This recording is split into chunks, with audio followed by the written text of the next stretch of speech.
A'udzubillahiminasyaitonirrajim. Bismillahirrahmanirrahim. Assalamualaikum warahmatullahi wabarakatuh. Innal hamdalillah nahmaduhu wa nasta'inuhu wa nastaghfiruh wa na'udzu billahi min syururi anfusina wa min sayyiati a'malina. May yahdihillahu fala mudilla lahu wa may yudlil fala hadiya lahu. Asyhadu an la ilaha illallah wahdahu la syarika lahu wa asyhadu anna Muhammadan abduhu wa rasuluhu. Allahumma shalli ala Muhammad wa ala ali Muhammad kama shallaita ala Ibrahim fil alamin innaka Hamidum Majid. Alhamdulillah Bapak Ibu sekalian, pagi hari ini kita senantiasa dikaruniakan kesehatan yang prima sehingga bisa hadir, bisa menghadiri, bersemangat untuk hadir dan bersemangat untuk mengajak keluarnya hadir, gitu ya, mengajak keluarganya untuk hadir sholat berjamaah subuh di masjid. Alhamdulillah, mudah-mudahan ini tetap menjadi semangat, tetap dikaruniakan semangat bagi kita dalam melaksanakan dan meningkatkan ketaatan kita kepada Allah Subhanahu wa Ta'ala. Alhamdulillah Bapak Ibu sekalian, sebelumnya saya mohon maaf kepada para jamaah, para panitia kurban gitu ya, karena saya nggak bisa datang pada saat pemotongan hewan kurban, motong-motong dikit pun nggak bisa. Karena alhamdulillah Bapak Ibu sekalian, sebagaimana yang sering saya sampaikan, bagaimana kita menyikapi kalau kita itu sering mendapatkan kebahagiaan itu mengucapkan alhamdulillah. Orang menyebut mendapatkan sakit, ucapannya apa? Alhamdulillah. Ayo kita coba sekarang ini. Jadi apa yang saya sampaikan kemarinnya itu, Allah menguji, mengingatkan kepada saya, sekarang kamu saya kasih sakit, sekarang ucapanmu apa gitu ya. Saya berusaha mengingat-ingat mengucapkan alhamdulillah diberi sakit, yaitu sakit herpes. Bapak Ibu pernah kenal sakit herpes? Herpes herpes itu kayak cacar, tapi bukan cacar. Kalau cacar itu kan menurut ilmu kesehatan sekali kena maka dia akan mempunyai imun untuk selamanya gitu kan ya. Kalau herpes kan nggak bisa kembali. Herpes itu melenting kayak kena api gitu kan ya. Nah, itu yang diserang adalah sarafnya. Jadi kesenggol dikit itu minta ampun, seluruh saraf kerasa gitu kan ya. Jadi begini itu serang, begini serang gitu, kerasa banget gitu. Nah, ketika serang gitu, itu saya berusaha mengucapkan alhamdulillah, itu sakitnya. Jadi usahakan jangan mengucap aduh, jangan begitu. Nah, mudah-mudahan kita nanti kalau pernah kena sakit lagi itu jangan mengucapkan aduh sakitnya, kira-kira jangan begitu ya. Kita berusaha mengucapkan alhamdulillah, masih bisa merasakan sakit gitu loh. Karena apa? Karena pikiran kita akan mengelola nantinya bahwa ini adalah bagian dari merontokkan dosa-dosa kita, kan itu kan, itu yang sangat kita harapkan kan itu. Dan alhamdulillah Bapak Ibu sekalian, atas wasilah doa dari Bapak Ibu sekalian, sakit herpes itu kalau dulu saya biasanya 14 hari sampai 1 bulan baru kering. Kemarin alhamdulillah wasilah Ibu sekalian itu 5 hari. Alhamdulillah nggak jadi merembet kemana-mana, jadi hanya sekitar di sini sampai belakang udah 1 baris gitu. Kalau herpes itu kan kiri semua gitu ya, kanan semua gitu. Nah itu sedikit gitu, alhamdulillah 5 hari kering. Dulu Bapak Ibu 14 hari sampai sebulan itu, oh itu nggak mandi nggak bisa, jadi cuma disipin gitu. Kalau sujud minta ampun gitu, karena kan ketarik ya, sujud rukuk kan ketarik, wah itu minta ampun gitu. Kalau dulu mengadu, nah alhamdulillah kemarin dapat dari ustaz kita gitu kan ya, dari alhamdulillah. Karena sakit yang kita tarik itu bagian dari perontokan dosa-dosa kita. Alhamdulillah, mudah-mudahan begitu ya. Amin. Yang kedua disampaikan tadi apa itu Pak Abdul Majid, Bapak Ibu saya senang sekali disampaikan, siapa yang ingin mempunyai kebun kurma? Ada yang ingin? Nggak ada. Semua pengen dong, masa nggak mau pengen? Ternyata caranya mudah kata Ustaz Abdul Majid tadi. Apa itu? Subhanallah wa bihamdihi. Kita sudah menanam 1 biji kurma di alam akhirat. Gampang banget ya. Berarti kalau dalam doa pagi dan petang itu 100, ya kita setiap hari bisa 100 nih, 200. Masya Allah, begitu nikmatnya ya. Tapi kadang kita lupa, maka kita usahakan sekali lagi. Jadi belum yakin. Mudah-mudahan dengan berbagai hal nanti saya akan melanjutkan share saya tentang pengelolaan otak. Kita akan mulai kuliah kita tentang neuroscience gitu ya. Kata orang-orang pinter itu begitu katanya, neuroscience. Ini apa Bapak Ibu sekalian? Nanti berhubungan dengan bagaimana kita mengelola emosi kita. Bagaimana kita mengelola traumatik pada diri kita yang disebutlah psikotraumatik gitu ya. Terus bahasanya sah-sah pokoknya sakit hati lah gitu. Bagaimana kita mengelola sakit hati kita. Jangan sampai sakit hati kita justru merongrong diri kita sendiri. Orang yang kita sakitin hatinya cengengesan terus. Kan ya gimana ya, kita tambah rusak, yang sono cengengesan terus. Nah, bagaimana kita mengelola itu? Yang kedua, bagaimana nanti mengelola emosi itu dalam hubungannya kita bersuami istri. Karena kita tahu dan dijelaskan bahwa antara laki-laki dan perempuan adalah berbeda, sehingga otaknya berbeda, pola pikirnya berbeda, kemudian emosinya berbeda, apalagi ditambah sukunya berbeda. Suku Jawa dengan suku Padang, dengan suku Medan, dengan suku Batak, kalau nikah itu harus banyak sekali belajar gitu kan, karena perbedaan adat istiadat. Adat istiadat kan dari kecil kita mendapatkan itu. Ada istiadat di Medan dengan istiadat di Jawa ya jauh kan gitu. Nah itu perlu belajar. Nah itu perlunya pengelolaan, kita memahami kajian-kajian tentang pengelolaan emosi. Nah itu dasarnya adalah ilmu tentang otak kita, gitu kan ya. Baik, Bapak Ibu sekalian, kita awali salah satu sebagai dasarnya adalah a'udzubillahi minasyaitonirrajim. Laqad khalaqnal insana fi ahsani taqwim. Bahwa sungguh kami Allah telah menciptakan manusia dalam bentuk yang sebaik-baiknya. Artinya menciptakan diri kita, yang kemarin kita sampaikan, diri kita terdiri dari bentuk fisik kita, bioplasmik dan lainnya, itu ternyata diciptakan oleh Allah dalam keadaan yang sebaik-baiknya.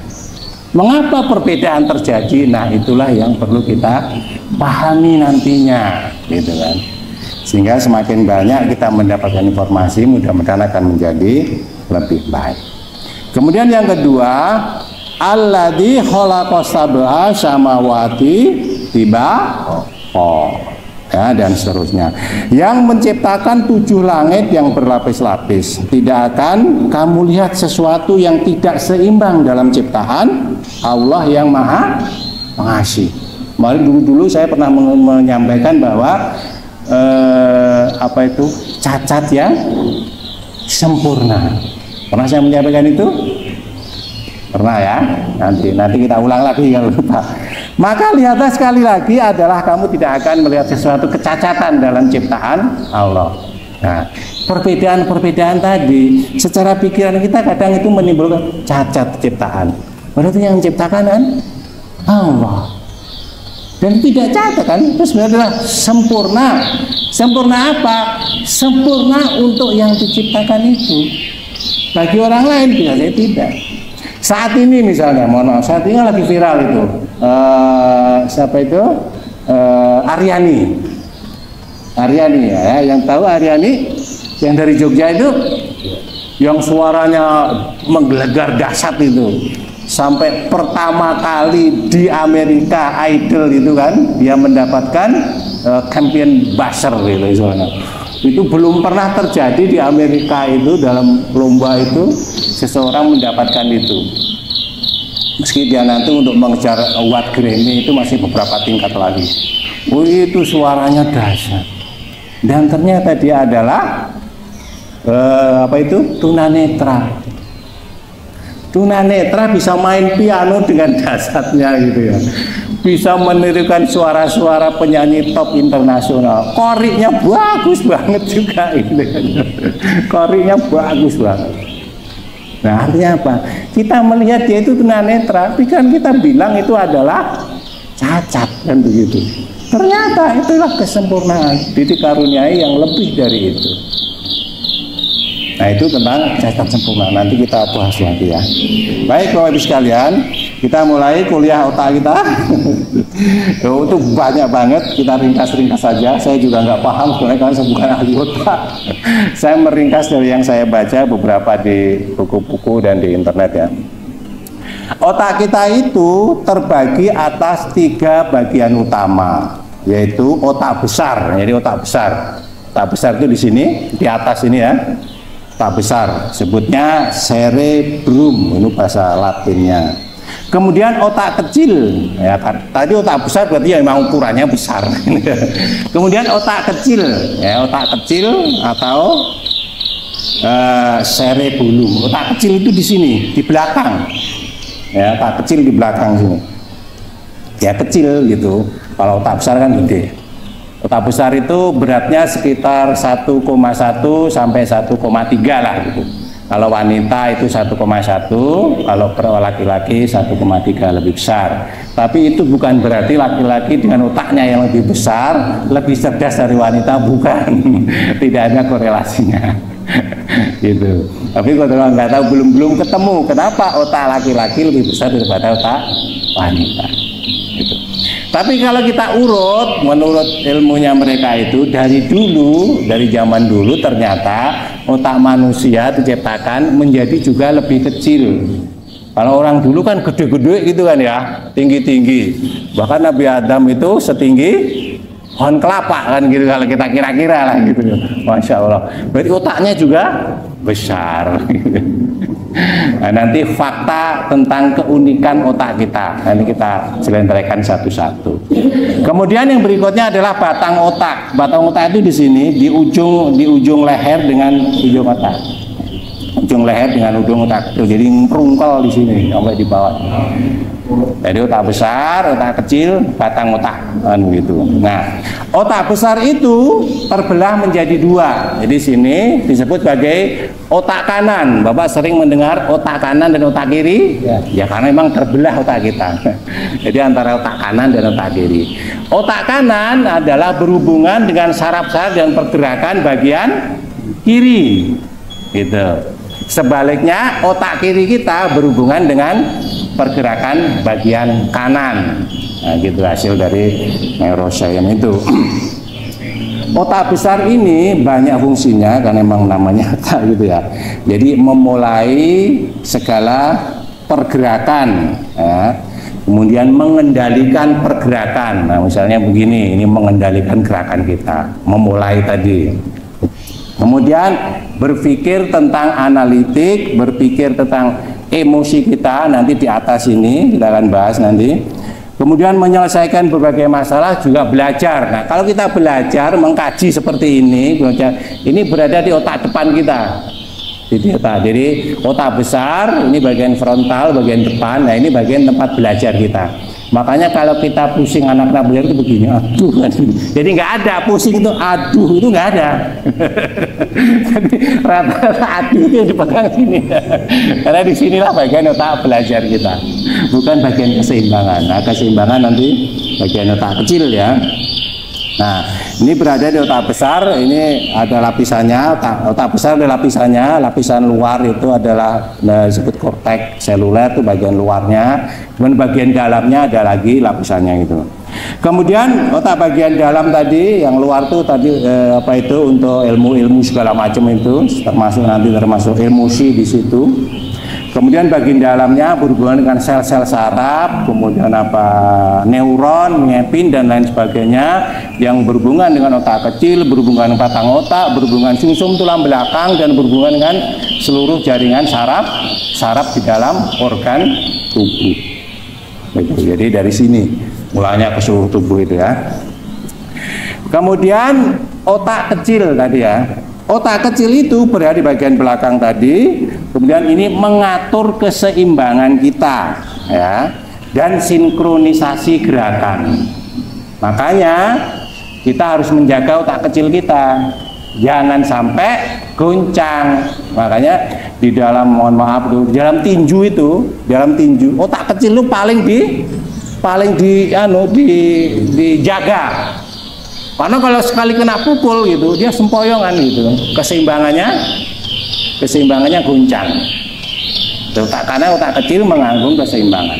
Begitu juga otak kecil ini sangat sensitif terhadap alkohol, ya. Makanya orang-orang kalau minum alkohol, minum khamr itu, mereka mempengaruhi otak kecil ini sehingga keseimbangannya goncang. Maka jalannya menjadi kayak dewa mabuk kan gitu, karena otak kecilnya tergoncang gitu. Nah, kemudian batang otak, ya, batang otak tadi kita sampaikan berada di bagian bawah lagi. Ini adalah berhubungan dengan gerakan lingkungan terhadap ancaman dirinya sendiri, ya. Gerak refleks, insting melindungi dirinya sendiri, gitu. Berperan dalam memproduksi air mata. Jadi air mata ternyata dari sini produksinya. Dari sini. Mengatur keseimbangan dan ekspresi wajah. Mau ketawa itu yang ngatur ternyata batang otak, bukan otak di sini, bukan. Jadi otak di belakang. Nah, mengatur fungsi kelenjar biologis, ya, seperti irama detak jantung. Nah, ini irama detak jantung. Makanya kita harus hati. Makanya kalau dalam film-film perang, mungkin yang pernah ikut silat, ikut karate gitu ya. Di mana titik vital manusia yang paling lemah? Itu kan diajari kan? Satu adalah alat reproduksi. Nah, itu menjadi sasaran. Makanya kalau kita tanding di gor-gor itu dipakai kayak batok kayak batok itu, kemudian ditalikan di sini untuk di belakang, supaya kalau tertendang tidak sengaja gitu kan, nggak ada itu, mereka kan kesalahan fatal itu, mendang itu nggak boleh, itu mendang reproduksi peraturannya. Tapi kalau tertendang secara tidak sengaja itu terlindungi oleh batok kelapa tadi gitu. Ada yang pernah tanding? Nah, kalau belum pernah, lihat nanti kawan. Itu ada, ini bendol pasti gitu. Nah, itu untuk melindungi ini ya, reproduksi. Kemudian yang kedua adalah ulu hati.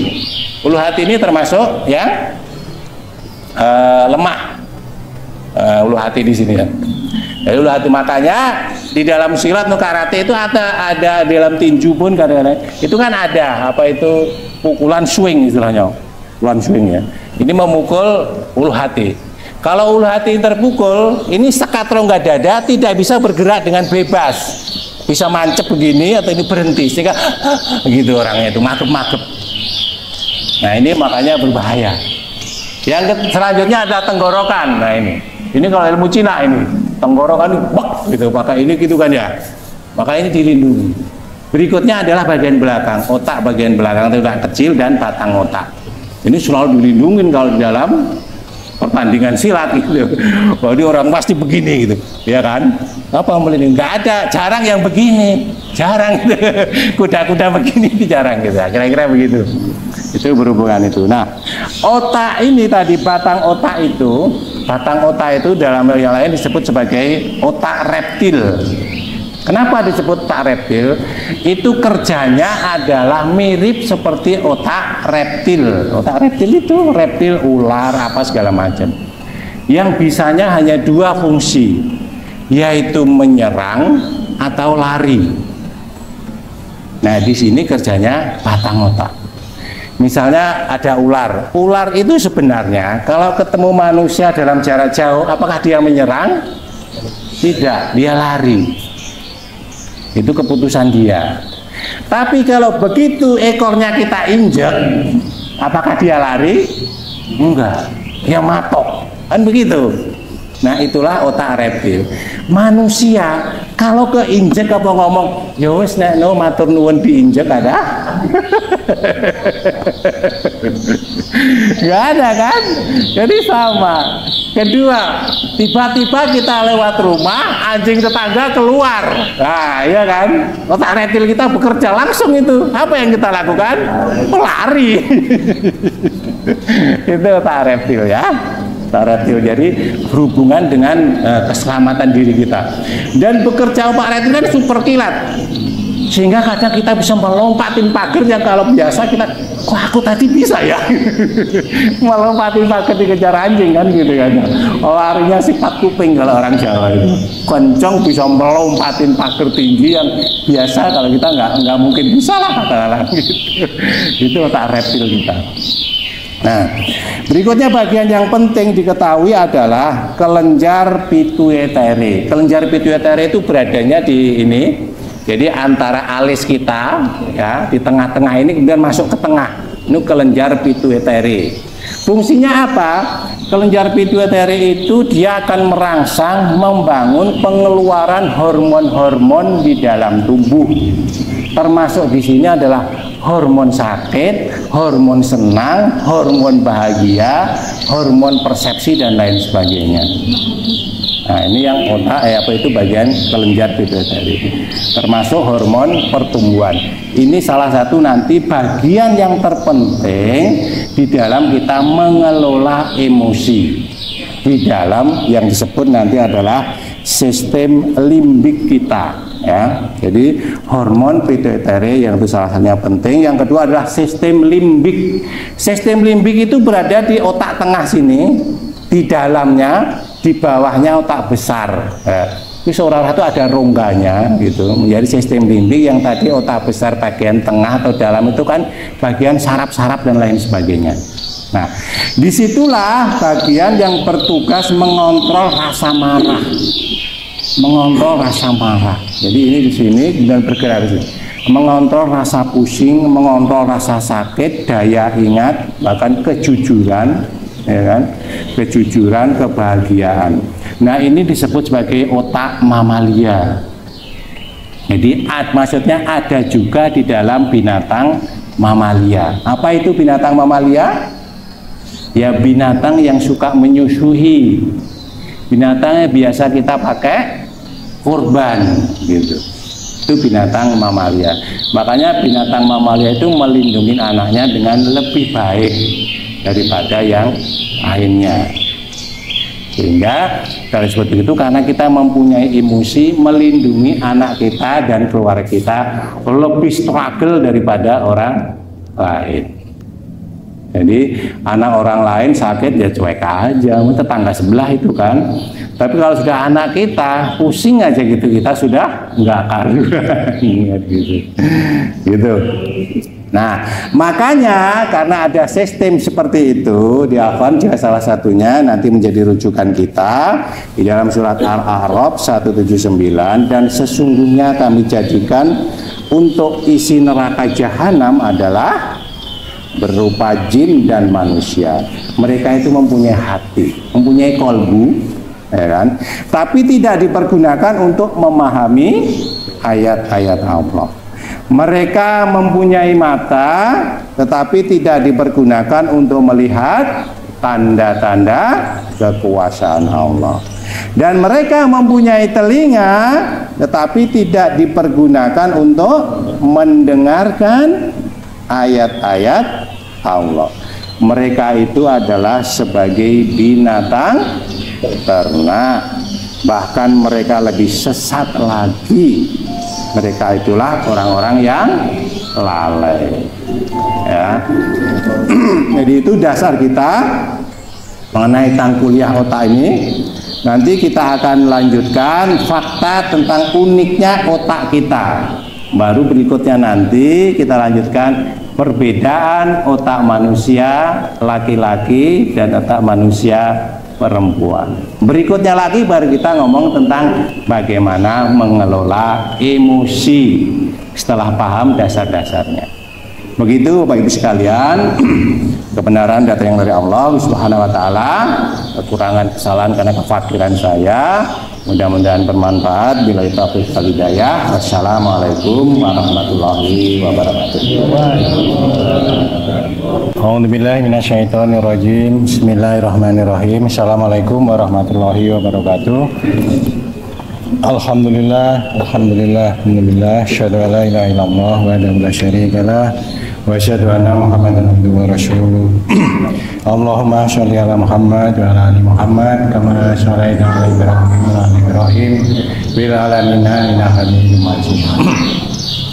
Alhamdulillah, Bapak Ibu sekalian yang dirahmati Allah, malam hari ini kita dikaruniakan kenikmatan yang tiada tara sehingga masih bisa semangat menghadiri acara-acara sharing-sharing keilmuan dalam rangka menambah ketakwaan kita. Baik Bapak Ibu sekalian, saya akan melanjutkan sharing saya kemarin sebagai tadi disampaikan oleh Bapak Haji Tata mengenai fakta otak manusia, bahwa kita paham sebagaimana yang tertera dalam surat At-Tin, sungguh kami benar-benar telah menciptakan manusia dalam bentuk yang sebaik-baiknya. Jadi menciptakan manusia dalam bentuk itu berarti bentuk fisik kita, apa yang ada dalam diri kita sangat sempurna, tidak ada yang cacat secuil pun, termasuk menciptakan otak kita dengan penuh kesempurnaan dan keseimbangan. Bapak Ibu sekalian, kita juga paham bahwa otak manusia itu berbeda antara laki-laki dan perempuan. Bentuk fisik manusia, bentuk metafisik manusia itu berbeda antara laki-laki dan perempuan. Yang sama tentunya adalah sebagaimana disampaikan, kita sering juga mendengar, adalah ketakwaan kita kepada Allah Subhanahu wa Ta'ala. Bapak Ibu sekalian, kemarin kita sudah mempelajari tentang struktur otak. Kita akan membahas yang kedua, yaitu otak manusia yang berada di kepala kita ini. Alhamdulillah, ini beratnya sekitar 1,5 kilogram. Jadi Bapak bisa bayangkan, ternyata kita itu manggul di atas kepala kita itu 1,5 kilogram beratnya. Bapak merasakan itu? Enggak merasakan, ya kan? Padahal itu berarti 1,5 kilogram otak kita di sini. Coba Pak cari timbangan, taruh di atas kepala, kan kerasa itu ya. Kenapa kok otak tidak terasa? Karena otak berada di dalam satu cairan. Jadi dia tenggelam, mengapung di dalam cairan otak. Sehingga seolah-olah kita tidak merasakan nyunggi, manggul otak yang seberat 1,5 kilogram itu. Itu subhanallah ya. Jadi Allah sudah menciptakan ada 1,5 kilogram, tapi kita tidak merasa membawanya. Kemudian yang kedua, otak laki-laki itu lebih besar daripada otak perempuan, atau lebih berat daripada otak perempuan. Otak laki-laki itu 1,2 gitu ya. Kemudian otak perempuan itu 1,1 plus minus. Tapi ini bukan berarti bahwa kecerdasan laki-laki lebih bagus dari perempuan, bukan. Tapi walau alam, kenapa Allah menciptakan otak laki-laki lebih besar daripada otak perempuan? Ini dijelaskan nanti dalam kajian-kajian berikutnya, bahwa memang laki-laki sebagian dilebihkan daripada perempuan. Itu dijelaskan dalam kajian-kajian, nas-nasnya ada. Nah, otak manusia itu Bapak Ibu sekalian, ini sangat dasar ya. Otak manusia itu mempunyai sel saraf ya, seperti kemarin saya sampaikan. Sel saraf itu namanya kan neuron. Ternyata mempunyai sekitar 80 sampai 100 miliar neuron. Bisa menghitung miliar Bapak Ibu. 80 sampai 100 miliar neuron. Apa itu neuron? Neuron adalah sambungan-sambungan saraf di dalam otak kita. Itu sambungan saraf di dalam otak kita kalau dicentrengin gitu ya, centrengin panjang gitu, itu bisa selingkaran bumi kita. Wah, hebat kan? Masya Allah, Allah menciptakan begitu dahsyatnya gitu ya. Kalau dicentrengin, disambung-sambung itu satu lingkaran bumi kita. Itu panjang banget gitu kan ya. Panjang banget ya. Nah, sel saraf itu setiap neuron bisa menyambungkan 1000 triliun koneksi. Bisa dibayangkan 1000 triliun koneksi. Ya. Jadi otak manusia mempunyai kapasitas memori, setiap yang lahir itu kan 100 miliar memori. Satu memori kita ibaratkan sama dengan satu PC komputer yang canggih pada zamannya. Jadi otak kita yang lahir, kita lahir di zaman berapa ya? 60-70 ya? Bapak 60-70 lahirnya? Lahirnya 60-70, maksudnya tahun 60-70 gitu loh. Itu sama dengan yang lahir Ustaz mahasiswa kita yang lahir sekarang tahun 2000 ya Ustaz ya? 90 2000. Otaknya sama, memiliki memori yang sama 100 triliun, 100 miliar. Tetapi kemampuannya berbeda dalam menyimpan. Otak yang lahir lebih baru, lebih new, itu mempunyai kapasitas yang lebih banyak dalam menyimpan. Ya kan? Tetapi bedanya Pak Ibu, Pak Ibu masih ingat punya TV tabung yang belakang gede? Kalau mati, tiba-tiba mati diapain? Dikepuk. Tapi TV sekarang LCD, canggih kan itu? Kalau mati diapain? Dikepuk, ya tambah mati. Jadi ada perbedaan. Otak zaman dulu, otak kita yang lahir itu dengan otak sekarang, yang lahir anak-anak kita sekarang itu berbeda. Makanya didiklah anakmu sesuai zamannya.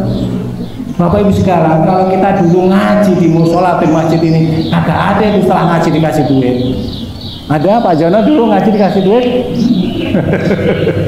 Yang ada nggak berangkat ngaji ada rotan di rumah. Kan begitu. Tapi sekarang coba terapkan itu, kagak ada yang ngaji kalau di rumah dikasih rotan. Kagak ada yang ngaji di masjid nggak dikasih duit. Zamannya begitu. Tapi kita jangan ngambil negatifnya. Wah, nanti berarti apa itu minat untuk ngajinya gara-gara duit. Ya, saat ini. Ya, saat ini. Tetapi ketika dia sudah mulai membuat memori-memori baru, anak SD, anak SMP, anak SMA, saya yakin kalau ada anak SMA ngaji dikasih 5.000 malu. Sudah nggak ada lagi minat ngaji karena duit 5.000, nggak ada lagi. Nah, artinya apa? Kita mulai mendidik anak kita sesuai zamannya sekarang, kan begitu. Nah, itu perbedaannya di situ. Oleh karena itu Bapak Ibu sekalian, dan memang ya kondisinya berbeda banget gitu loh. Didikan kita, didik bapak kita, dengan kita akan mendidik anak kita, jangan disamakan. Dulu saya diajari bapak saya begini, jangan disamakan sekarang gitu ya. Itu perbedaan karena otaknya memang berbeda gitu. Otaknya memang berbeda. Nah, otak manusia Bapak Ibu sekalian. Jadi kalau tadi dia bisa mencapai sambungan 1 triliun itu, atau kita ibaratkan itu, dia bisa merekod, menyimpan memori itu sampai 3 juta jam acara televisi nonstop. Dahsyat banget kan? Bayangin, 3 juta jam Bapak Ibu. 3 juta jam itu kalau dihitung gitu kan ya, kalau dihitung bisa berapa tahun itu, 100-an tahun itu kemampuan otak kita menyimpan. Nah, otak kita itu diciptakan oleh Allah SWT kan dalam keadaan kosong, dalam keadaan bersih. Orang tua kita, ayah dan ibu kita, mohon maaf, kita sebagai orang tua. Kenapa? Karena manusia lahir dalam keadaan fitrah, maka orang tuanya lah yang dia menjadikan dia seorang Majusi, Yahudi, dan menjadi seorang. Ya enggak? Ini berarti kan peran orang tua sangat dahsyat ini untuk mengisi otak manusia itu. Nah, otak manusia dan kapasitas itu adalah untuk menampung Bapak Ibu sekalian, menampung nanti informasi. Jadi kita itu mempunyai 3 black box. Tahu black box ya? Black box itu biasanya rekaman percakapan di pesawat terbang. Jadi kalau terjadi kecelakaan, black box ini tidak akan terbakar karena dibuat oleh metal titanium yang tahan api. Sehingga ketika terjadi kecelakaan, black box inilah menjadi sumber dari kenapa ini terjadi kecelakaan atau apa-apa dari pesawat itu. Karena semua saat penerbangan mulai, semua terekor di dalam black box. Manusia, Bapak Ibu sekalian, kan mempunyai 3 black box, bukan 1, bayangin. Yang pertama, black box kita berada di laut mahfuz sebagai qada dan qadar kita, sebagai takdir kita. Yang kedua, Bapak Ibu sekalian, black box kita berada di dalam otak kita yang dicatat oleh Raqib dan Atid. Karena apa? Karena setiap tahun malaikat meretakdir lagi, gitu kan ya, mencatat lagi takdir-takdir kita yang akan setahun ke depan, kan gitu. Beda 2. Yang ketiga apa? Yang ketiga, black box kita berada di tulang ekor kita. Yang Rasulullah menyebutkan segala sesuatu akan hancur dimakan oleh tanah, tulang-tulang kita, kecuali tulang ekor.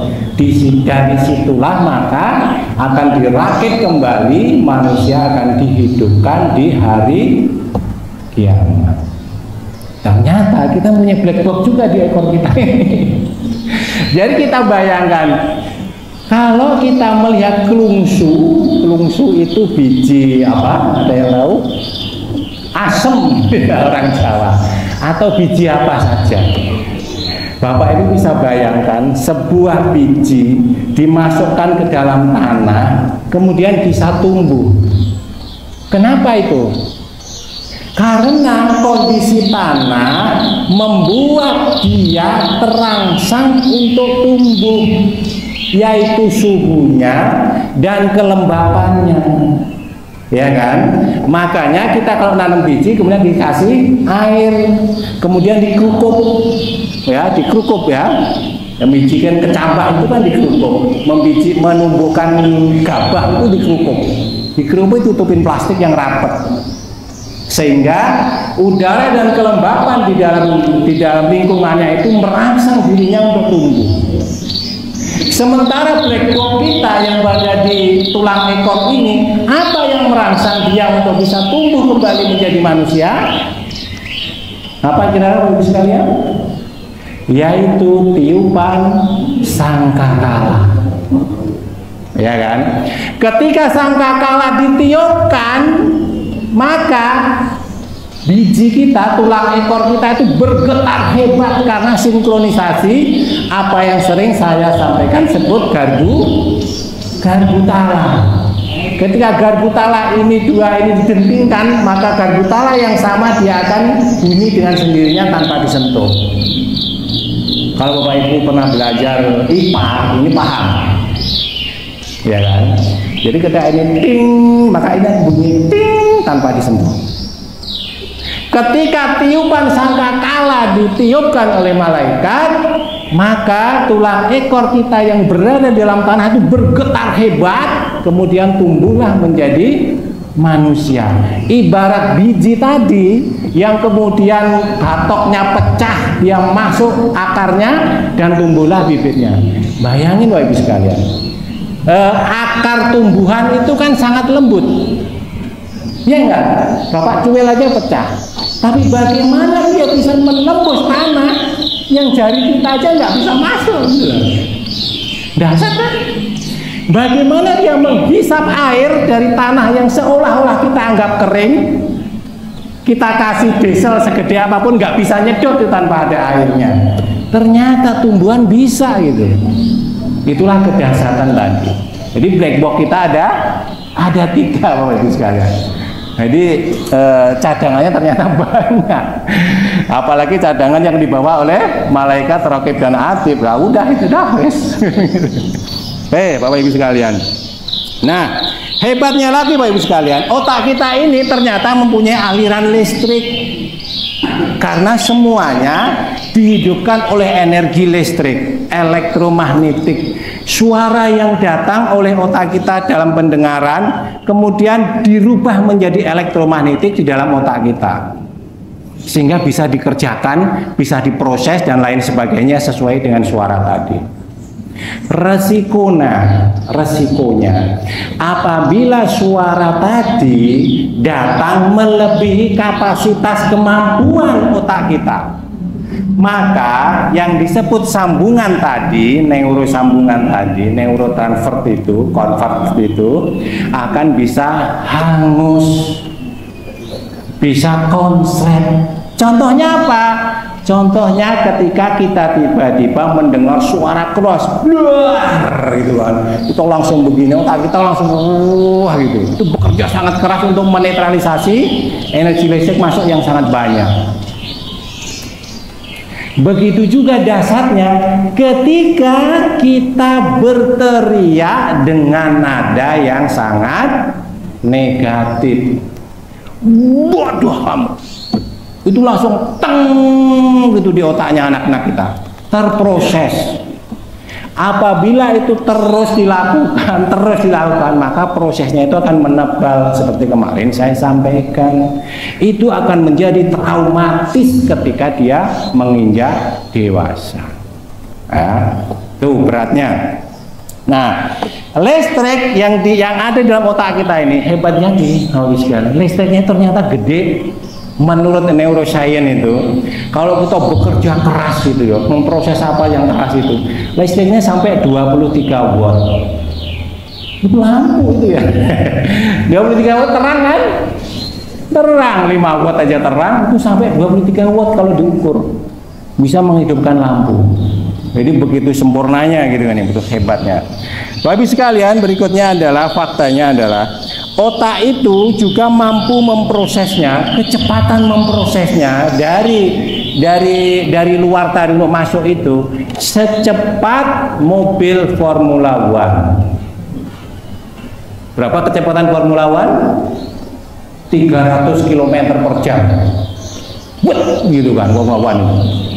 Jadi otak kita itu sangat cepat memprosesnya. Ya, sehingga menanggapi orang yang kadang-kadang belum ngomong kita sudah bisa menjawab. Karena apa? Kapasitas otak kita itu semakin banyak, kapasitasnya begitu besarnya, semakin banyak diisi, semakin tersimpan base database seperti perpustakaan yang sangat besar. Ketika kita main komputer searching kalimat misalnya surat Al-Baqarah, itu langsung keluar kan itu di Google ya. Berapa detik itu kira-kira itu keluar itu. Surat Al-Baqarah ayat 3 misalnya searching di Google, itu langsung cepat keluar seret gitu. Beberapa web. Begitu juga dengan otak kita. Tapi Bapak Ibu sekalian, sekarang kita mengenal namanya prompt AI ya, prompt AI, artificial intelligence, yang kita bisa tanya apa aja ke Google kemudian dijawab di prompt AI. Tapi ternyata prompt AI itu belum sempurna, karena prompt AI terakhir datanya dimasukkan tahun 2001 ya, sehingga data 2023 ya nggak ada. Ketika saya tanya di prompt AI gitu kan ya, siapa calon presiden Depok, nggak bisa jawab ya. Kenapa? Nggak ada datanya. Sama dalam otak kita.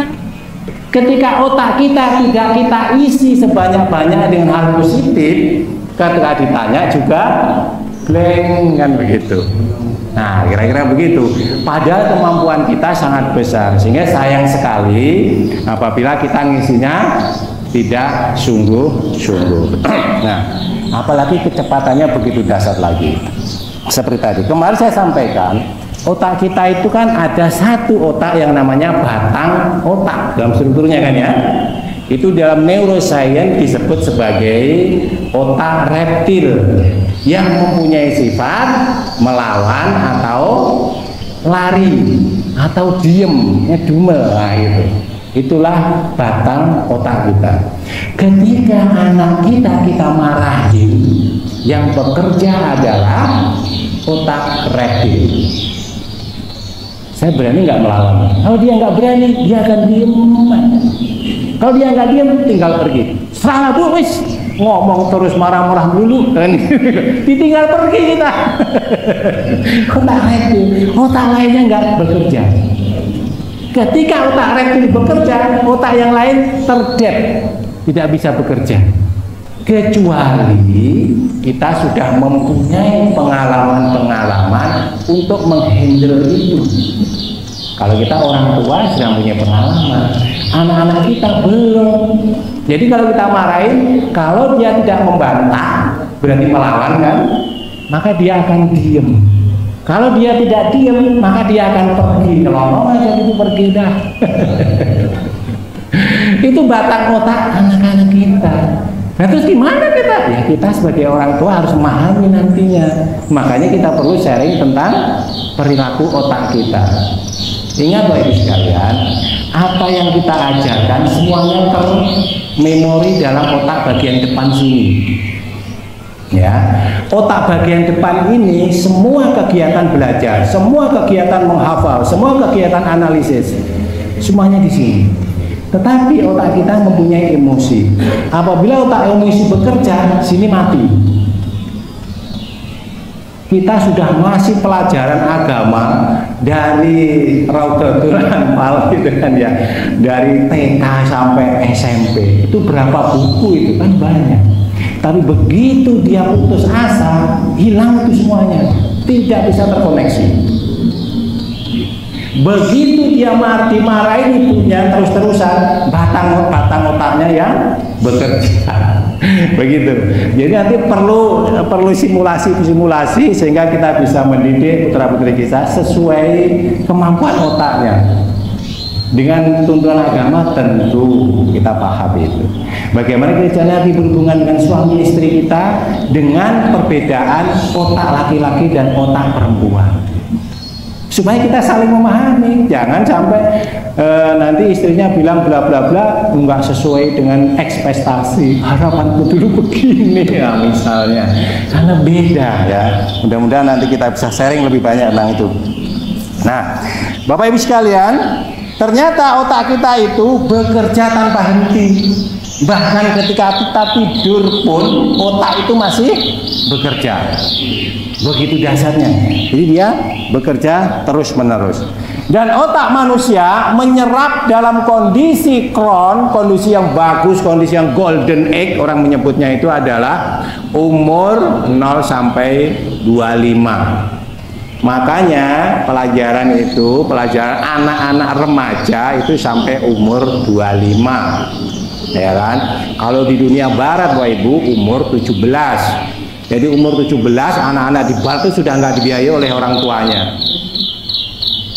Suruh cari kerja sendiri, suruh sekolah sendiri, kecuali orang tuanya mengikut kebudayaan timur.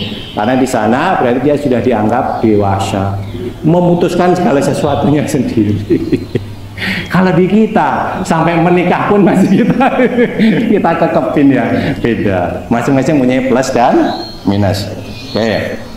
Tetapi meskipun sampai 25, makanya kita sering ngomong, kita sudah umur 45 ke atas ini, para senior ini, kalau ngafalin Quran ini, aduh otakku bebel banget, yang diajarin Tatakus kemarin gak lupa lagi. Iya enggak? Karena otak kita memang seperti itu. Tetapi bukan berarti tidak bisa.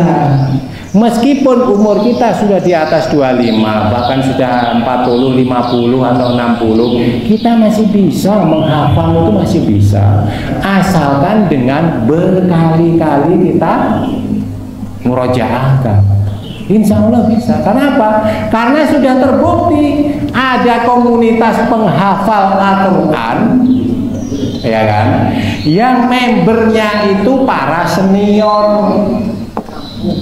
Ya, para senior itu adalah umur 50 plus bisa menghafal Al-Quran karena niat dan kemauan. Sampai jam berapa ini? Cukup ya? Baik. Satu lagi ya, biar enggak ini. Bapak Ibu sekalian, jadi otak kita itu mampu membangun sistem saraf yang baru apabila kena cedera tadi. Tadi kita satu sel saraf, satu PC saat itu dapat koneksi demikian besar. Tetapi otak kita juga dipengaruhi oleh lingkungan karena pendengaran kita, karena penglihatan kita. Nah, yang tidak kalah penting bahwa otak itu menghasilkan gelombang otak, ya, yang bisa diukur untuk saat ini. Dengan apa? Dengan EEG, ya. Kalau Pak Ibu pernah ke rumah sakit, pernah di scan otaknya, kita nyebutnya scan kan, scan otak itu dengan elektroencephalogram. Itu mengukur otak kita. Karena otak kita itu nanti dalam kegiatannya dia memiliki gelombang alfa, gelombang beta, gelombang theta yang masing-masing mempunyai fungsi yang berbeda dalam kehidupan. Otak kita mempunyai emosi. Dari emosi yang paling jelek, putus asa, emosi putus asa, sampai meningkat sampai emosi kebahagiaan. Itu bisa diukur. Ini bisa diukur. Bapak Ibu sedang sedih, bisa diukur itu. EEG-nya ternyata gitu ya. Baik Bapak Ibu sekalian, mudah-mudahan besok pagi bisa kita lanjutkan karena waktu sudah malam. Kebenaran datang dari Allah Subhanahu wa taala, kekurangan karena kefakiran saya. Billahi taufik wal hidayah. Wassalamualaikum warahmatullahi wabarakatuh. A'udzubillahi minasyaitonirrajim. Bismillahirrahmanirrahim. Assalamualaikum warahmatullahi wabarakatuh. Innal hamdalillah nahmaduhu wa nasta'inuhu wa nastaghfiruh wa na'udzu billahi min syururi anfusina wa min sayyiati a'malina. May yahdihillahu fala mudilla lahu wa may yudlil fala hadiyalah. Asyhadu an la ilaha illallah wahdahu la syarika lahu wa asyhadu anna Muhammadan abduhu wa rasuluh. Allahumma shalli ala Muhammad wa ala ali Muhammad kama shallaita ala Ibrahim wa ala Ibrahim fil alamin innaka Hamidum Majid. Alhamdulillah Bapak Ibu sekalian yang dirahmati Allah, pagi hari ini kita masih semangat dalam rangka menambah ilmu kita menuju ketakwaan kepada Allah Subhanahu wa taala. Mudah-mudahan amal kita diterima Allah Subhanahu wa taala dan memberikan kita perlindungan dan semangat terus untuk talabil ilmi ini.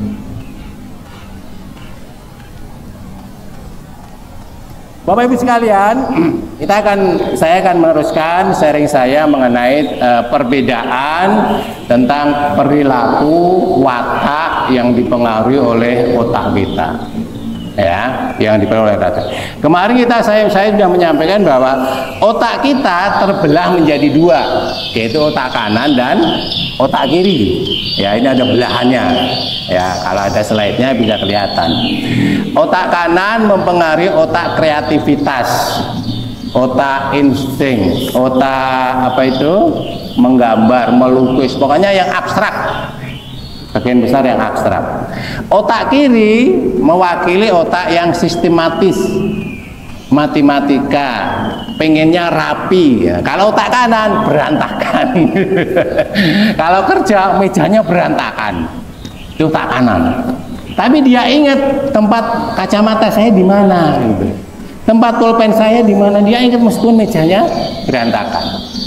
Kalau otak kiri nggak bisa, mejanya pulang itu dirapiin sampai bersih. Nah, itu otak kiri.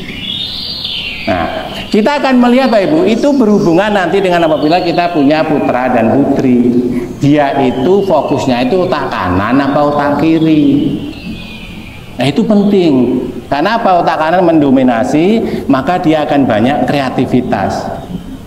Jadi jangan, mohon maaf ini ya, anak-anak kita gitu, kadang-kadang kan anak-anak kita kan sering berantakan kan, kamarnya berantakan, ya enggak? Suruh ngerapiin kita ngomel-ngomel terus nggak akan ketemu. Karena memang dia fokus otak kanan gitu. Kalau otak kiri kamarnya rapi banget kayak hotel. Kalau hotel berantakan kagak laku. Kan iya nggak? Nah itu otak kiri. Nah, otak kanan kamarnya berantakan, tempat belajarnya bukunya berantakan, itu otak kanan. Ya, itu kadang sederhana kita bisa cek. Misalnya kita begini, Bapak Ibu sekalian, ya. Tangkupkan tangan kanan dan tangan kiri, plek secara cepat. Nanti kita akan ketahuan. Itu ya. Bapak Ibu bisa coba. Apabila jari jempol kita itu berada di luar, ya gini ya. Berarti Bapak Ibu adalah condong otak kanan. Kalau kita mau merubah jarinya yang kiri ke dalam, jarinya yang kiri di luar, kita akan berpikir, nggak nyampe. Iya nggak? Tapi karena otomatis kita merempun plek gitu loh, ya, yang kanan di luar. Kita akan coba ini yang kiri di luar. Kita mikir dulu ini kiri di luar. Nabrak. Iya nggak? Itu kecondongan. Begitu juga kita kalau sedekap. Nah, sedekap enaknya gimana? Enaknya begini misalnya. Ini berarti otak kanan kita. Yang kiri dijepit. Berarti otak kanan. Kita akan bilang, coba yang kanan dijepit. Kita mikir dulu ini. Gini ya. Coba deh. Jadi kalau kebiasaan kita yang kiri dijepit gitu kan, enak gitu, nyaman gitu. Ini berarti otak kanan. Yang kanan di luar, yang kiri dijepit ketek. Kita mikir, coba dirubah, yang kanan dijepit. Kita pasti mikir itu, mikir dulu baru bisa kita laksanakan. Nggak bisa otomatis, kan. Ada beberapa tes yang lain. Fungsinya apa? Fungsinya tadi kita akan memahami bahwa dasarnya itu berbeda gitu loh. Itu nanti kalau dalam ilmu-ilmu pendidikan itu akan penting juga. Sebaiknya anak-anak kita yang otak kanan, ya jangan disuruh ngapalin, kagak akan ketemu. Indonesia ibu kotanya bla bla bla, kemudian Mesir ibu kotanya bla bla bla, angel gitu. Tetapi kalau suruh ngitung-ngitung, merangkai rumus-rumus itu cepet ya. Ketemu hasilnya sekian gitu. Itu otak kanan. Ya. Itu kecenderungannya begitu. Nah, kemudian belahan itu Bapak Ibu sekalian, belahan kiri dan belahan kanan itu di tengah-tengahnya ada lapisannya. Ya. Lapisannya itu kebetulan kalau yang laki-laki agak tipis, kalau yang perempuan agak tebal. Perbedaannya apa? Perbedaannya itu adalah hubungan antara otak kiri dan otak kanan. Nah, karena laki-laki agak tipis, hubungannya kurang harmonis dalam tanda kutip begitu. Sehingga orang laki-laki cenderung lebih fokus daripada yang perempuan. Begitu fokus, misalnya bapak-bapak ngelihat TV, cetek, ini Manchester United melawan apalah gitu, saya nggak hafal gitu. Ketika Bapak Ibu mulai cetek 1-10 menit ini masih bisa diajak ngomong. Tapi begitu 10 menit itu dipanggil nggak denger. Ini bapak-bapak nih, ya. Begitu ngelihat bola cetek 10 menit dipanggil, ya tolong ya, nggak akan denger. Nah, oleh karena itu apa? Kalau anak kita sedang nonton gitu, nontonnya berapa lagi dah lamanya, kita teriakin kadang nggak denger. Ngomong apa sih ya? Ngomong apa sih Mil? Nggak denger. Nah, gitu. Karena sudah terlanjur fokus terhadap sesuatu yang di depannya. Begitu juga ini berhubungan dengan mata. Ya, mata laki-laki condong lurus ke depan penglihatannya, jadi dia lebih melihat lurus agak jauh. Perempuan condong lebih lebar, jadi seolah-olah dia bisa melihat di samping dia. itu perempuan. Terus fungsinya apa? Fungsinya Bapak Ibu sekalian, kalau kita naik mobil gitu ya, kita nyetir gitu, istri kita itu bisa melihat di samping mobil kita. Tetapi kita nggak bisa melihat karena kita fokus di depan lurus gitu. Tapi kita bisa melihat di sana ada apa. Tapi di sebelah kita nggak lihat. Tetapi kebalikannya, wanita kurang memahami tentang perpetaan dan GPS. Jadi Bapak Ibu kalau bapak kalau kondangan ngajak istrinya, jangan istrinya suruh melihat peta di undangan. Ini bisa selewer ini. Belok kiri apa belok kanan? ya belok kiri ya biar kali. Lah, kok belok kiri nggak salah tuh. Seringnya ibu-ibu begitu. Makanya ibu-ibu itu mau belok kanan sennya kiri. Itu jangan disalahkan, memang kodratnya begitu ibu-ibu. Kan begitu ya enggak? Nah ibu-ibu begitu. Nah yang berikutnya lagi bahwa bapak-bapak itu kan mohon maaf pengennya kan menjadi pemimpin, pengennya dihargai, termasuk pada saat nyetir. Nah karena nggak ada ibu-ibu maka nggak usah diteruskan ini. Tapi nggak apa-apa jadi tambahannya. Kalau kita mau mencari jalan gitu kan ya, sebaiknya ibu-ibu itu tidak bertanya kepada orang lain. Ya, kita kesasar nih misalnya gitu kan ya. Udah muter di situ 2 kali nggak ketemu alamatnya.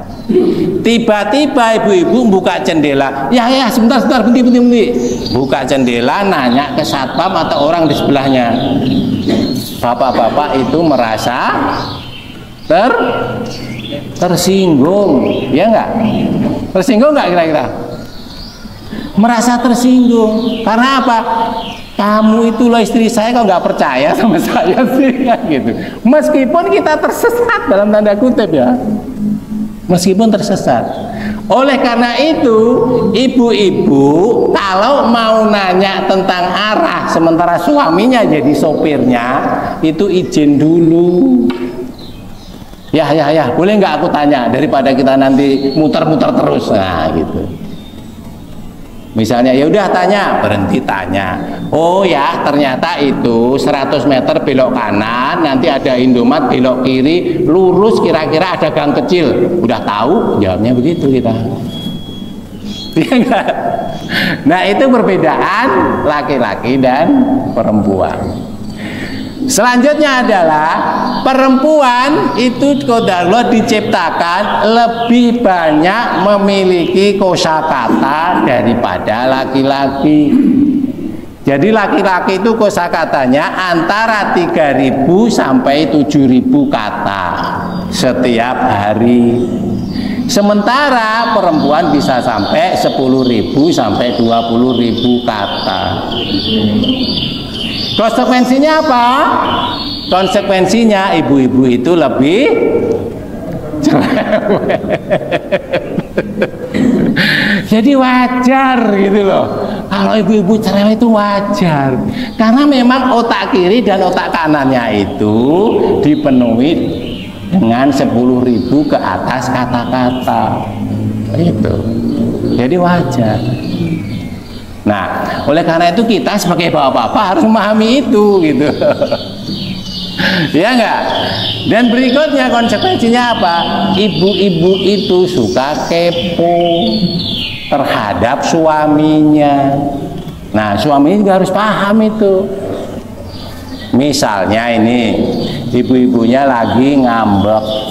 Umi, lagi marah ya? Kira-kira jawabnya apa? Enggak. Itu enggak? Enggak, gitu sambil melengos gitu loh. Mana dia kan tahu, kita tahu bahwa dia sedang marah, itu kan kelihatan kan lagi marah itu. Enggak, tapi Bapak Ibu sekalian, Bapak-bapak sekalian, kita perlu paham. Ketika istri kita ditanya begitu, ngomong begitu, itu sebenarnya dia sedang kepo.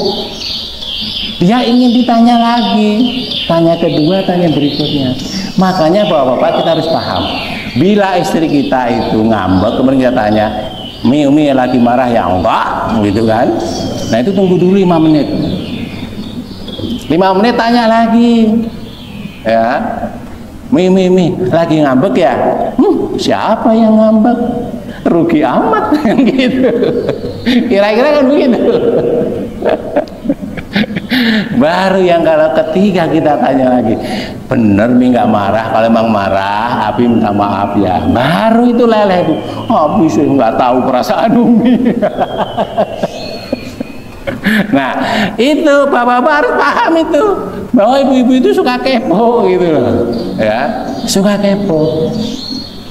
Oleh karena itu kalau ibunya marah, Umi sedang marah ya? Enggak, jangan langsung ditinggal. Itu bisa ngambek seharian itu.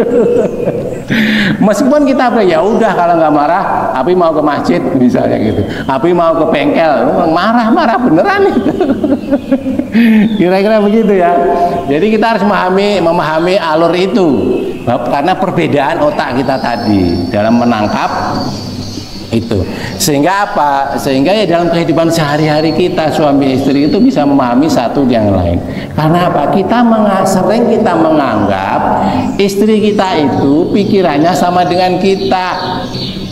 Sementara sebaliknya istri kita itu sering menganggap pikiran kita sama dengan dia, kan begitu. Jadi istri kita itu kan senengnya kan begini, mempunyai seorang suami yang six-pack, gitu enggak? Keker, badannya cakep, yes kan gitu ya, badannya keker, kemudian ramah kepada suaminya, mengerti istrinya, tahu perasaan istrinya, kan begitu, memahami. Tapi seringnya kita kan nggak begitu. Kita seringnya kan banyak tidak memahami, bukan karena apa? Karena memang pikiran otak kita berbeda dengan perempuan. Nah, bapak-bapak sekalian, anak-anak laki kita itu berkembang lebih dulu yang kanan, ya, daripada yang kiri, sampai umur kira-kira 18 tahun. Otak kanan kita tahu tadi adalah tempat kreatif, tempat bermain. Jadi jangan kaget bila anak laki-laki kita itu main melulu kerjanya. Ya enggak? Dia akan berubah ketika sudah mulai kuliah. Karena apa? Otak kirinya mulai berkembang seimbang dengan yang kanan. Berbeda dengan yang perempuan. Yang perempuan otak kanan dengan otak kiri berkembang bersama-sama. Begitu. Sehingga mau tidak mau, yang pasti bapak kalau udah punya putra, punya putri, nanti akan kelihatan tertib mana dia. Pasti tertib yang putri. Itu sudah otomatis. Sudah otomatis.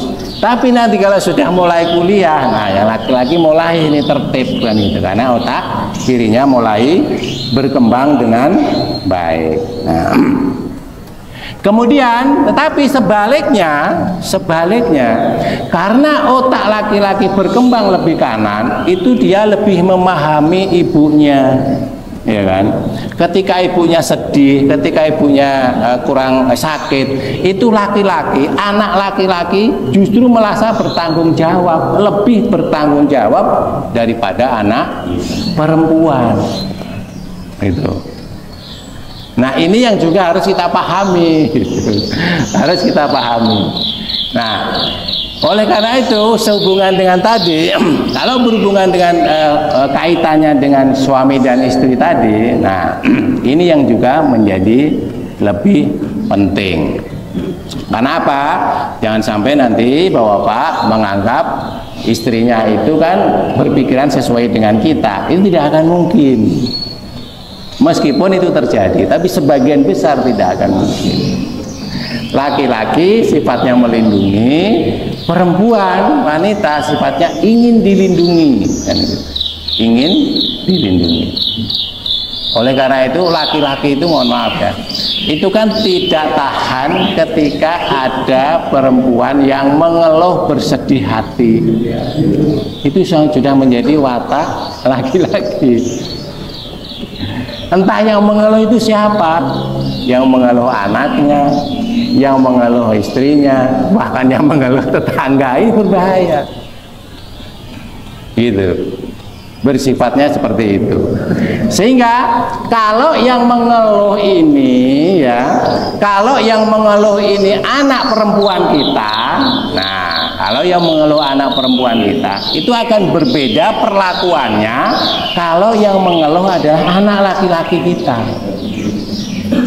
Nah ini supaya nanti bisa kita memahami, jangan disamaratakan darah gadaknya.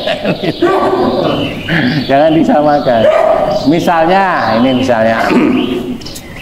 misalnya istri kita mengeluh kan gitu ya, mengeluh gini, Abi saya pusing banget. Nah kira-kira apa pendapat kita? Oh, yang kita sampaikan kepada istri kita, ya minum obat lah, kan begitu toh? Karena laki-laki sifatnya memberi solusi, tidak mau disuguhi panjang lebar. Abi pusing banget, ya minum obat lah. Terus jawab istri kita apa? Obat apa lagi harus saya minum? Tadi sudah minum Paramek, minum. Lo katanya sakit, disuruh minum obat malah ngambek kan gitu. Nah itu perbedaannya. Jadi sebenarnya kadang-kadang gitu ya, kalau anak kita perempuan atau istri kita mengeluh itu bukan mencari solusi, tapi ingin didengar keluhannya. Makanya kalau istri kita atau anak perempuan kita bilang, Abi saya pusing banget, itu jangan sampai dijawab, ya minum obat lah, jangan begitu. Oh pusing ya, mana yang pusing, sini. Nah itu yang benar begitu. Tapi kalau yang ngeluh anak laki-laki baru itu, Abi aku pusing banget, nah, ya saya beli obat sana, nah gitu baru benar. Ya, jadi seperti itu. Nah, baik Bapak Ibu sekalian, karena waktunya sudah sampai sebentar lagi surup. Demikian apa yang bisa saya sampaikan. Mudah-mudahan nanti berikutnya bisa kita teruskan, bahwa pegangan kita sudah pasti dalam surat An-Nisa ayat 34 yang sudah sangat terkenal saya kira di kalangan teman-teman Bapak-bapak. A'udzubillahi minasyaitonirrajim. Al-rijalu qawwamuna 'ala al-nisa. Ya kan? Pegangan kita itu jelas banget itu. Sehingga kita bisa memahaminya masing-masing. Mohon maaf kebenaran datang dari Allah Subhanahu wa taala, kekurangan karena kepakiran saya. Billahi taufiq wal hidayah. Wassalamualaikum warahmatullahi wabarakatuh. Terima kasih. A'udzubillahi minasyaitonirrajim. Bismillahirrahmanirrahim. Assalamualaikum warahmatullahi wabarakatuh. Innal hamdalillah nahmaduhu wa nasta'inu wa nastaghfiruh wa na'udzu billahi min syururi anfusina wa min sayyiati a'malina may yahdihillahu fala mudilla lahu wa may yudlil fala hadiya lahu. Asyhadu an la ilaha illallah wahdahu la syarika lahu wa asyhadu anna Muhammadan abduhu wa rasuluh. Allahumma shalli ala Muhammad wa ala ali Muhammad kama shallaita ala Ibrahim wa ala ali Ibrahim fil alamin innaka Hamidum Majid. Alhamdulillah Bapak Ibu sekalian, kita selalu dikaruniakan rahmat kesyukuran atas apa yang kita jalanin setiap hari dalam kehidupan yang nyata kita. Karena kita menyadari setiap manusia selalu ada masalah yang berbeda-beda. Namun Bapak Ibu sekalian, karena kita sudah sering kajian, kita sering mengikuti tablik-tablik, mudah-mudahan itu menjadi pola pikir tonggak kita dalam mengendalikan emosi. Bapak Ibu sekalian, kemarin Ahad yang lalu kita sudah memberikan sharing sedikit tentang perbedaan perilaku wanita dan pria berhubungan dengan otak kita. dari sains neurologi, dari ilmu tentang otak yang diselidiki oleh para ahlinya itu, kita paham bahwa kemarin kita menyampaikan laki-laki itu lebih sedikit mempunyai kosakata di dalam berkomunikasi, sementara wanita memiliki kosakata yang lebih banyak. Kemarin kita sebutkan, para ahli menyampaikan laki-laki memiliki kosakata itu sekitar 5.000 sampai 9.000 kata saja setiap hari. Sementara perempuan bisa mencapai 20.000 kata. Jadi memang lebih banyak gitu kan. Ngomong. Sehingga gitu kan ya, sehingga ya ini semuanya adalah nilai relatif, ada plus minusnya. Kalau sama atau terbalik kan menjadi repot kan gitu ya. Misalnya kita bayangkan laki-laki memiliki kosakata 20.000 kata sehari gitu ya. Oh, laki-laki ngomong aja kan repot juga gitu ya. Sehingga bahasa verbal kita sebagai laki-laki itu cenderung lebih sedikit berbicara. Makanya kalau kita kadang-kadang buka di sosmed gitu kan ya. Mohon maaf ibu, sering tertulis di sana, ibu-ibu para wanita itu paling suka adalah tiga itu katanya, yaitu ngemil. Bener apa enggak saya nggak tahu ya. Mudah-mudahan juga benar. Saya juga suka ngemil. Kemudian yang kedua adalah nge-mall, yaitu berbelanja. Yang ketiga repot ini adalah ngomel. Ini nggak tahu siapa yang nulis gitu ya di sosmed itu kan, saya membacanya ketawa-ketawa sendiri gitu. Tapi begini Bapak Ibu sekalian, dalam kondisi itu tadi maka kita berharap Bapak-bapak memahami kondisi ibu-ibu kan gitu kan ya. Ibu-ibu memahami kondisi bapak-bapak gitu loh. Kita kan seringnya itu menyamakan berdasarkan diri kita, menganggap mbok yao kalau orang Jawa itu ya. Bapak-bapak itu bisa berpikir ngerti loh perasaan ibu-ibu gitu kan. Sebaliknya, mbok yao ibu-ibu itu ngerti loh bagaimana bapak itu berpikir praktis gitu kan.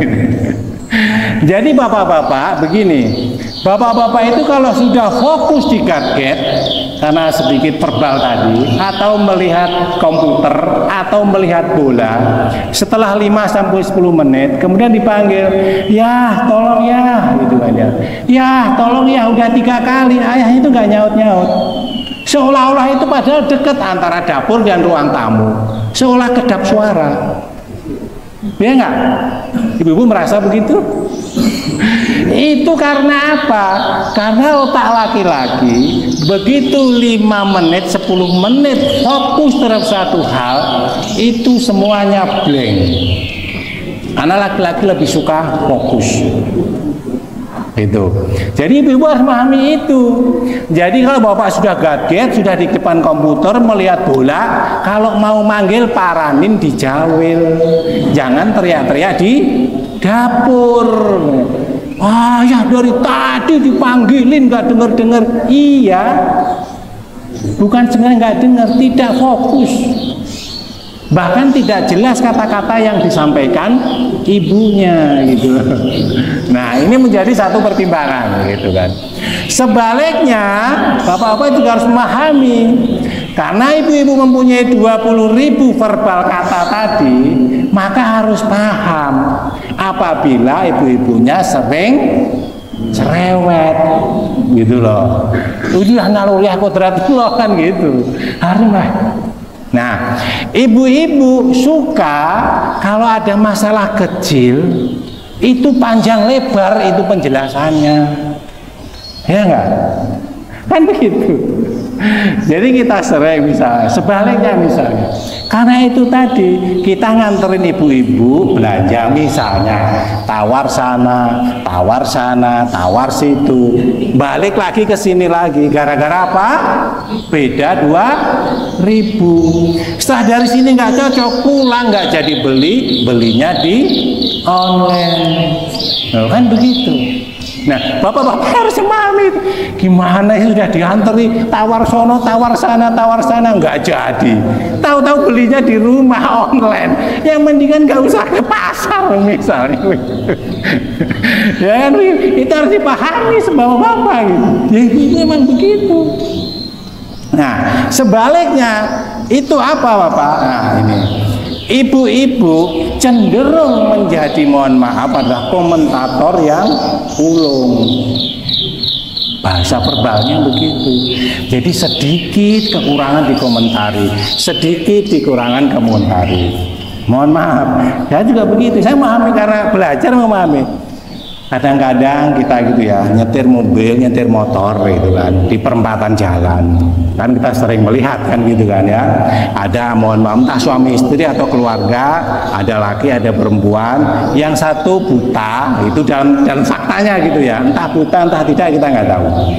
Saya nggak tahu gitu kan ya.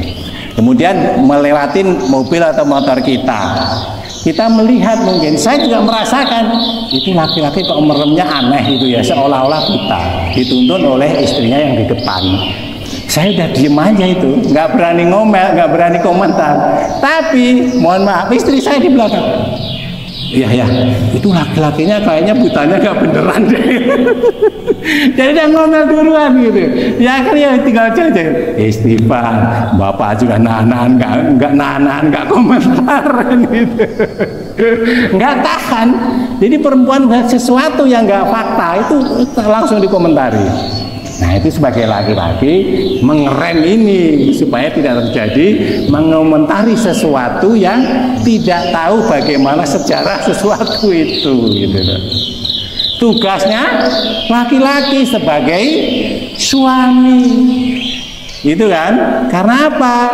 Karena tugas suami membawa keluarganya menjauhi api neraka, kan begitu.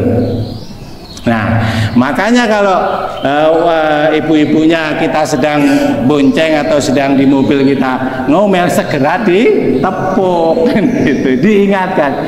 Jangan apa? Iya, akhirnya istri saya juga paham. Iya, biasanya apa itu? Biasanya bapak itu langsung buka pintu ngasih 2.000 gitu kan ya, siap lewat itu kan ya. Ini tadi kok nggak ngasih, berarti bapak tadi berperasaan juga ya begitu kan gitu. Ya, kita merasakan itu kan gitu. Nah, itulah Bapak Ibu sekalian, banyak hal itu ya, kadang-kadang itu menjadi sinkronisasi tadi.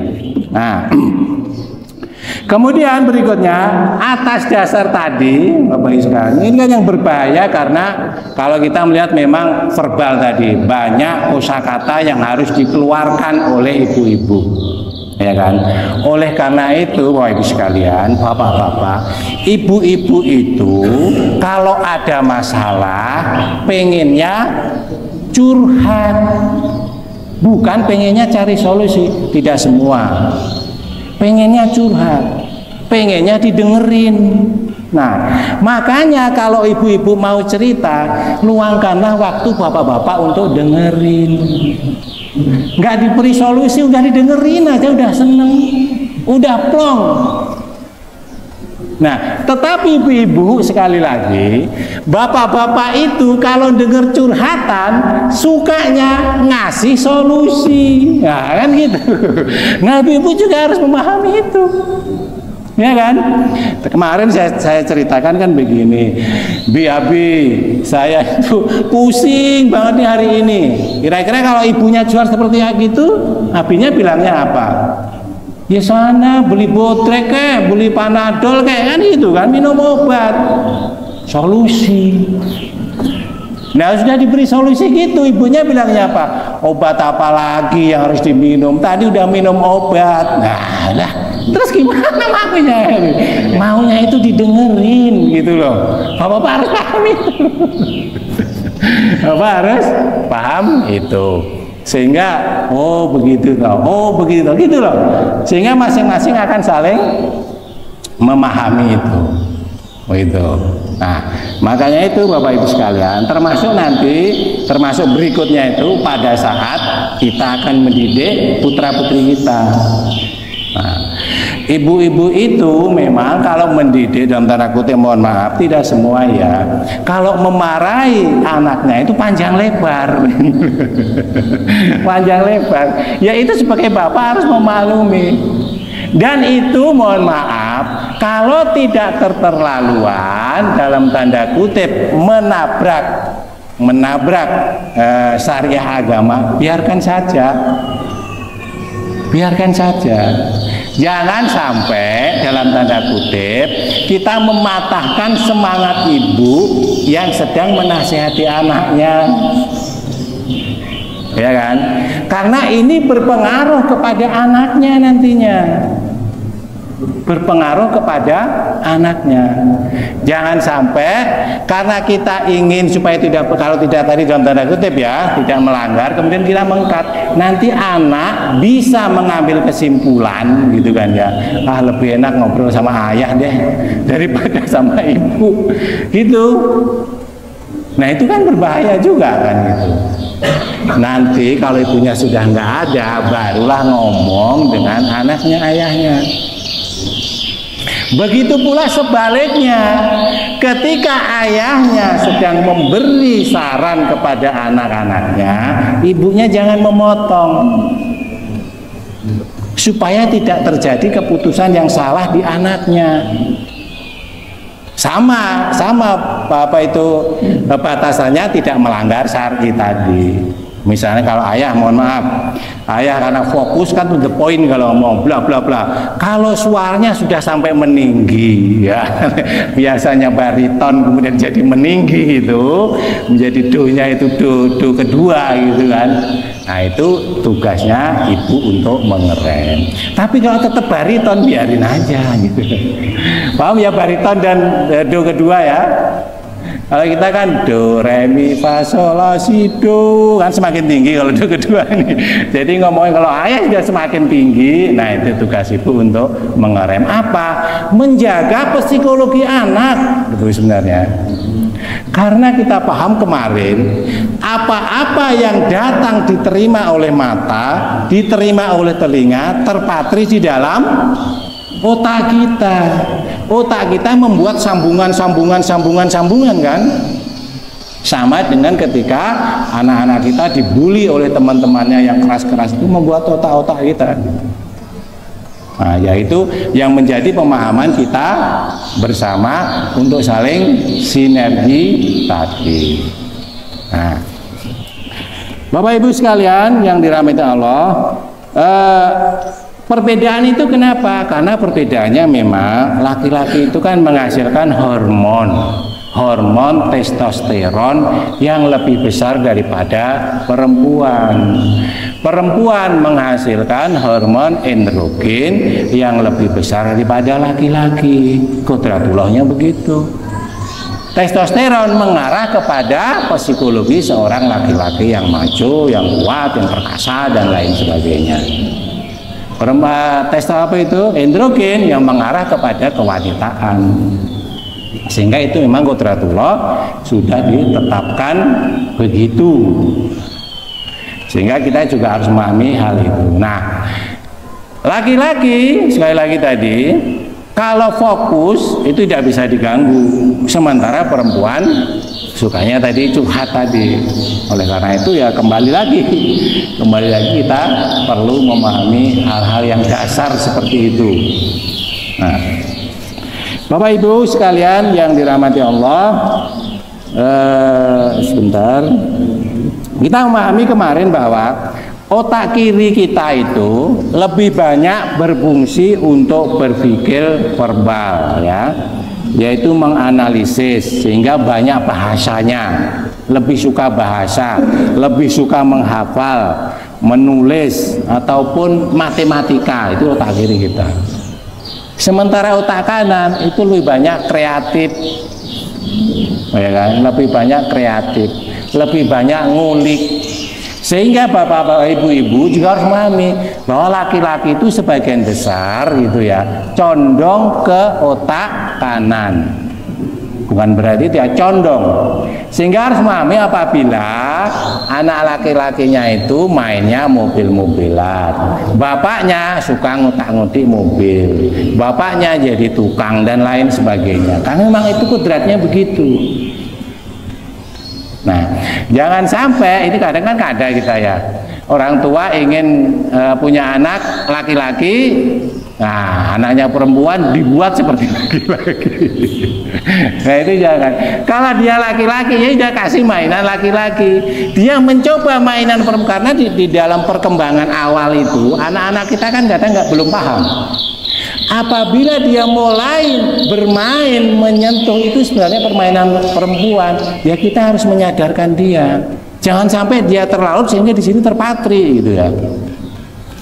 Anak-anak karena teman-temannya pada main boneka misalnya perempuannya, tiba-tiba juga dia main boneka, itu sudah harus mulai dikendalikan. Jangan dibiarkan anak-anak biar aja, nggak boleh. Karena bisa terpatri itu bahwa ternyata gini-gini. Begitu juga memang ini agak berbeda. Misalnya tentang masak-memasak, kita paham kan? Kalau anak perempuan pun main kan masak-memasak kan sudah biasa kan ya. Kalau ayahnya juga ya, mohon maaf, kalau anak laki-lakinya juga suka main masak-memasak, ini harus diperhatikan. Bukan berarti laki-laki nggak boleh jadi chef, bukan. Tapi harus diperhatikan. Sebenarnya dia lebih baik sebagai pembelinya. Nah itu lebih pas. Gitu. Jadi ibu-ibu main masak-masak takut-takut macam-macam. Anak laki-lakinya sebagai pembelinya. Bukan ikut-ikutan masak-masakan. Bukan berarti nggak boleh. Tapi itu mohon maaf sekali gitu. Itu akan nanti kalau salah di terusannya, gitu kan, salah di terusannya, bahwa ternyata itu begitu. Nah itu berbahaya gitu kan ya. Makanya memang kita perlu memahami ya, lain waktu nanti kita akan perkembangan seorang anak laki-laki berbeda dengan perkembangan seorang anak perempuan. Nanti kita akan membahas mudah-mudahan di lain waktu, sehingga kita dalam mendidik anak memang harus membedakan antara laki-laki dan perempuan. Makanya Rasulullah kan menyampaikan, apabila anak laki-lakimu dan anak perempuanmu sudah menyampai waktu yang sudah balik, pisahkanlah tempat tidurnya, kan begitu. Meskipun itu saudara, ya kecuali hal tertentu mas, misalnya nginep di hotel sehari ya nggak apa-apa. Tapi udah sehari-hari, ya memang harus dipisahkan. Memang harus dipisahkan. Nah itu Rasulullah pun sudah menyontohkan seperti itu. Baik Bapak Ibu sekalian, mungkin sekelumit ini yang bisa saya sharingkan, insya Allah lain waktu kita bisa tambahkan. Mudah-mudahan ini akan menambah keeratan kita dalam mencapai kehidupan sakinah, mawadah, warahmah. Kebenaran datangnya dari Allah Subhanahu Wa Taala, dan kekurangan karena kefasihan kami. Billahi taufiq wal hidayah. Assalamualaikum warahmatullahi wabarakatuh.